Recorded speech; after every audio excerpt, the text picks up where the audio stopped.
A good woman is rare. She gives her love without hesitation, supports you through your struggles, and sees the best in you, even when you can't see it yourself. She believes in your potential, forgives your flaws, and stands by you when the world turns its back. But here's the truth. Men often learn too late. Even the most loving woman has a breaking point. When a man hurts a good woman, something inside her changes forever. At first, she may cry quietly, hoping it was a mistake, hoping the man she trusted will realize her worth. She will forgive once, maybe twice, because her heart is soft and her love is deep. But the day comes when she finally sees the truth, that the man she gave her world to took her for granted. And that's the day she stops fighting for the relationship and starts fighting for herself. Here's what follows. She pulls away emotionally first. The woman who used to text you good morning, ask about your day, and worry if you ate, suddenly feels cold.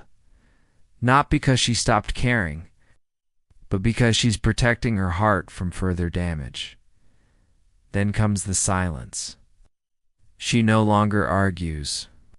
She no longer explains her feelings, because she has finally realized that the man who hurts her isn't listening anyway. And finally, the most painful part for the man, she leaves. Not always physically at first, but mentally and emotionally. She's gone. And once a good woman leaves in her heart, there's no going back. This is the moment most men regret, because they realize too late that the woman they ignored, the one they hurt, the one they took for granted, is the only person who truly loved them without conditions. A good woman doesn't stop loving easily, but when she finally walks away, it's not because she stopped caring. It's because she finally started caring about herself more. The lesson is simple but powerful. Never take a good woman for granted. Because when you hurt her and lose her love, you lose the best part of your life.